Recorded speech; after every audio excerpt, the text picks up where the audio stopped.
Hello guys. तो इस video में हम एनसीईआरटी बायोलॉजी के कुछ इंपॉर्टेंट लाइंस के बारे में बात कर रहे हैं। ये पार्ट 2 है इस NCERT biology important line series का। इस तरीके से हम लोग पूरी एनसीईआरटी बायोलॉजी के इंपॉर्टेंट लाइंस कवर कर लेंगे, जिससे आपको नीट में इसी से फेमिलियर लाइंस लगे और आप बढ़िया स्कोर कर पाओ। तो लाइंस आते हैं यहाँ पे। The pollen grain represent the male gametophyte. Pollen grain male gametophyte को रिप्रेजेंट करते हैं, not the male gamete. Pollen grain के अंदर दो मेल गैमेट होते हैं, M1 एंड M2, याद रख लीजिएगा एक पोलन ग्रेन के अंदर। इन ओवर 60% एंजियोस्पर्म पोलन ग्रेन दो सेल स्टेज में शेड हो जाते हैं, मतलब अपने जो पेरेंट प्लांट है उससे अलग हो जाते हैं टू सेल स्टेज में। और इनका रेस्ट डेवलपमेंट जब ये फीमेल के पास जाते हैं तब हो जाता है। ओके, तो इससे इंपॉर्टेंट लाइन क्या याद हो जाएगी आपको कि 60% एंजियोस्पर्म में पोलन ग्रेन दो सेल स्टेज में शेड होते हैं, वही 40% में थ्री सेल स्टेज में। और three cell stage is the mature stage. Okay, तो क्वेश्चन आएगा यहाँ पे, मैक्सिमम एंजियोस्पर्म में जो डेवलपमेंट होता है पोलन ग्रेन का वो कैसा होता है? आप बोलिएगा partly in situ and partly ex situ. Okay, आइए नेक्स्ट सवाल की तरफ आगे बढ़ जाते हैं। स्टेटमेंट्स क्या लाइन है यहाँ पे? In roots the protoxylem toward the periphery है और मेटाजाइलम सेंटर पे है।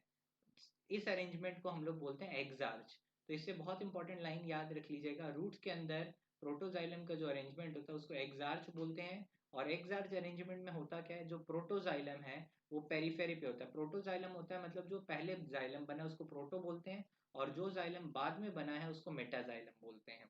ओके, चलिए नेक्स्ट स्टेटमेंट की तरफ आगे बढ़ जाते हैं। यहाँ पे कुछ स्टेटमेंट है लिलिएसी फैमिली के बारे में। लिलिएसी फैमिली लिली वाली फैमिली है, तो इसके एग्जाम्पल एस्पेरेगस है और कॉल्चिसिन। बेसिकली कॉल्चिसियम है। कॉल्चिसियम को क्या काम है इसका? इससे हम लोग को कॉल्चिसिन मिलता है। कॉल्चिसिन क्रोमोसोम के डबलिंग में यूज होता है। अगर आपको पता है यहाँ पे क्रोमोसोम डबलिंग में कॉल्चिसिन यूज होता है, और वो कौन सी फैमिली से मिलता है? ओके, लिलिएसी से मिलता है। Okay, Liliaceae family is a monocot family, इसके पास एक ही कॉटिलेडन होता है। Liliaceae family shows exile placentation, और ये ट्राई कार्पेलरी होते हैं। और जो आलू वाली फैमिली होती है सोलानेसी, वो बाई कार्पेलरी होती है। चलिए नेक्स्ट स्टेटमेंट की तरफ आगे बढ़ते हैं। Protein is a heteropolymer while cellulose is homopolymer. Protein heteropolymer क्यों बोला जा रहा है? बिकॉज एक प्रोटीन के चेन में मैक्सिमम 20 अमाइनो एसिड्स आ सकते हैं, तो इसीलिए इसको हेट्रोपॉलीमर। वहीं पे सेलुलोज जो है इसमें सिर्फ बीटा डी ग्लूकोज है, तो इसको क्या बोलते हैं? होमोपॉलीमर। चलिए नेक्स्ट आते हैं हम लोग यहाँ पे। एक और लाइन आ रहा है आपके स्क्रीन के सामने। The smallest cell is mycoplasma, जिसका मेजरमेंट दिया गया 0.3 micrometre in length. Typical eukaryote cell की जो लेंथ हो जाती है, साइज होता है 10 टू 20 माइक्रोमीटर हो जाता है। वहीं पे वायरसेस का साइज 0.02 टू 0.2 माइक्रोमीटर होता है। ये आपके बहुत सारे इंस्टीट्यूट वाले में पूछा गया ये सवाल। In bacteria cell wall determine the shape of the cell. Very very important question. Question आता है आपको यहाँ पे कि which of the following structure determine the shape of the cell. आपको आंसर करना है सेल वॉल। नाउ आइए आगे बढ़ जाते हैं, फ्लोएम फाइबर्स के बारे में बात करते हैं। फ्लोएम के फाइबर्स डेड हो जाते हैं। डेड रहते हैं, डेड कैसे बनते होंगे? स्क्लेरेनकाइमा, आपको पता है स्क्लेरेनकाइमेटस सेल्स डेड होते हैं। Okay, the companion cells are specialised parenchymatous cell which are closely associated with sieve tube elements.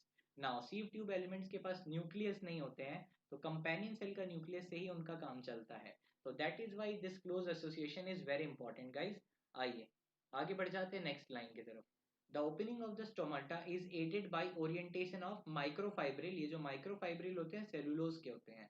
ठीक है, गार्ड सेल के अंदर इनका ओरिएंटेशन कैसा हो जाता है? इनका ओरिएंटेशन रेडियल ओरिएंटेशन होता है।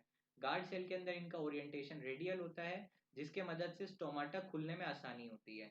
अगर आप गार्ड सेल को और ज्यादा डिटेल में पढ़ रहे हो तो मैंने एक लाइन बताया था कि गार्ड सेल के पास एपिडर्मल सेल्स में एक इसमें चेंज आ जाता है, गार्ड सेल के पास क्लोरोप्लास्ट भी प्रेजेंट होता है। ये लाइन आप याद रखिएगा, नीट के लिए बहुत इंपॉर्टेंट है।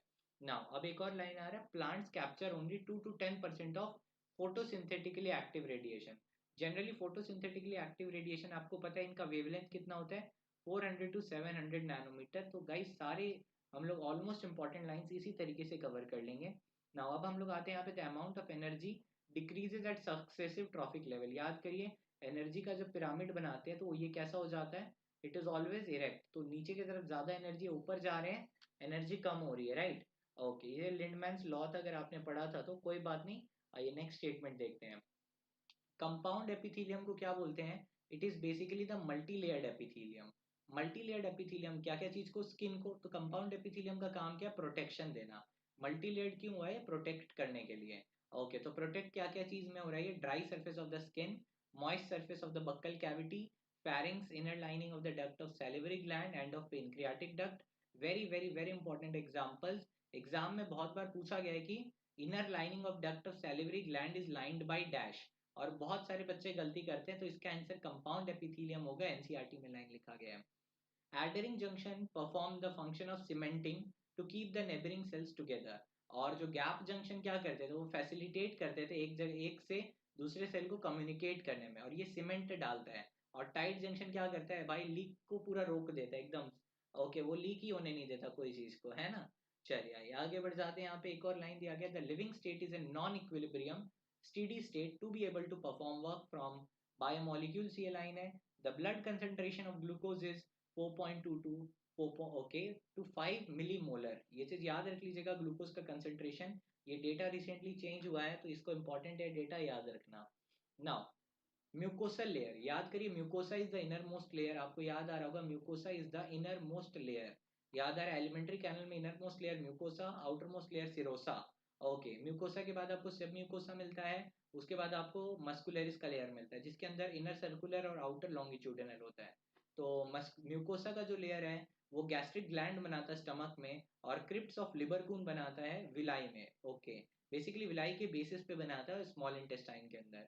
और ये क्रिप्ट्स ऑफ लिबर कून क्या करते हैं, सक्कस एंटेरिकस को रिलीज करते हैं। ओके, सक्कस एंटेरिकस का मीनिंग होता है जो स्मॉल इंटेस्टाइन के जो जूसेस होते हैं, डाइजेस्टिव जूसेस, उनको सक्कस एंटेरिकस।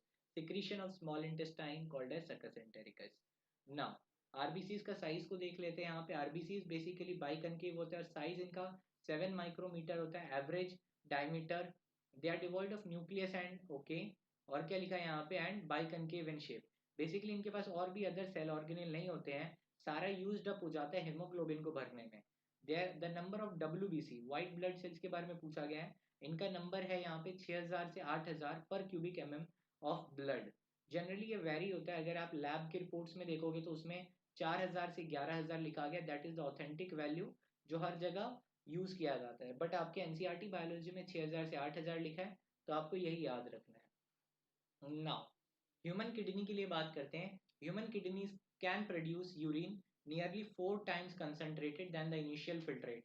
ओके, तो 4 गुना कंसंट्रेट करता है। वेरी इंपॉर्टेंट लाइन है इसके लिए। और क्या लिखा है यहाँ पे, an increase in blood flow to the atria of the heart can cause the release of ANF, atrial natriuretic factor का रिलीज। और ANF क्या करेगा, ANF वाजो डायलेशन करेगा और बीपी को लो करेगा। ओके, अगर हाई बीपी है तो उसको लो करेगा। चलिए नेक्स्ट देखते हैं यहाँ पे बोनीफिशस। बोनीफिशस के बारे में क्या लिखा गया है, जिनका भाई साहब बोन है, जिनके अंदर बेसिकली कार्टिलेज नहीं बोन। ओके ठीक है, क्या हो जाएगा यहाँ पे इनका एंडोस्केलेटन बोन वाला। तो माउथ इसे टर्मिनल हो जाता है, याद रख लीजिएगा। और इनका fertilisation external with direct development. Bony fishes के अंदर डायरेक्ट डेवलपमेंट देखने को मिलता है, एनिमल किंगडम का लाइन। चलो नेक्स्ट देखते हैं यहाँ पे, कॉकरोच से एक इंपॉर्टेंट लाइन आ गया, हेपाटिक सीका।